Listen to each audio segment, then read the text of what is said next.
o'zidan-da omadliroq bo'lishini istaydigan yagona odam bu meni otam. Bu dunyoda men o'zimda yaxshi bo'lishimni istaydigan yagona odam bu meni onajonim debdilar. Tan jonlari sog' bo'lsin. Ilohim.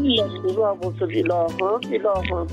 Uni fikrlarini yetkazgan sizni ham tan jonlaringiz sog' bo'lsin. Baxtingizga ota-onangiz sog' bo'lsin ilohim. Shundoq sizni tarbiyalagan. Tashakkur onajonim, boringizga shukur. Onajonim, bilasizmi siz shunaqangi dunyodagi farishta ayol ekansiz. Nima uchun sababini bilasizmi? Aytingchi onam, aytingchi. Chunki sizni shunday go'zal tarbiyalagan qizalog'ingiz hamda atrofingizda shunday bir yaxshi, mehribon, ko'pgina farzandlaringiz bor ekanlar. Ilohim, shu farzandlaringiz rohatini ko'ring onajon. Ilohim, achchiqlik ilohim. Ilohim. Alloh. Tanjoningiz sog' bo'lsin, sizlarni ham umringiz uzoq bo'lsin. Sizni ham Alloh baxtli, saodatli qilsin. Nima niyatlaringiz bo'lsa, Alloh niyat maqsadlaringizga yetkazsin.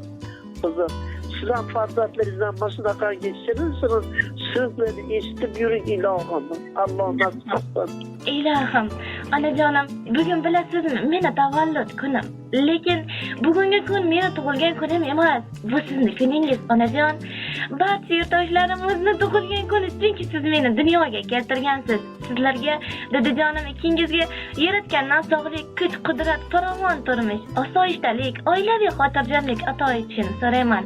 Onajon, ilohim oilamiz bilan birga takror va takror hojat abo qilib yurishlikni, barchamiz bir oila bo'lib jannatiylar qatorida bo'lishimizni Allohimdan so'rayman. Siz shunday bir yaxshi insonsizlarki, bu yaxshiliklaringiz evaziga Robbim ikki dunyo saodat ajrlardan bersin. Inshaalloh biz farzandlar ota-onam jannatga kirmasalar bizlarga jannat kerak emas deydigan, jannatlarda boshingizga tojlarni hadya etadigan solih farzand bo'lamiz debdilar. Ilohim niyatiga yetsin, Allohim niyatiga yetsin. Bizni shunchalik hurmat qilgan bo'lsa, Alloh farzandlaridan qaytsin. Farzandlari Xudo xolasa, xuddi shukurlarni eslatib, onasini yo'qlovchilardan bo'lsin ilohim. Farzandlarimiz orqamizdan 30 kalima Qur'onni o'qib yo'qlovchilardan bo'lsin ilohim. Farzandlari sog' bo'lsin. Ilohim, jannat yuzligim bizni katta qilib bedorlik kunlaringizga Alloh sizga 8 jannat eshiklaridan kirgizdirib dilashini Allohimdan so'rab qolaman. Siz menga butun umr kerak bo'ladigan insonimsiz. Onajon, ona sizga dard, alam, qayg'u, kasallik yaqinlashmasin. Yuzlaringizga ajin tushmasin.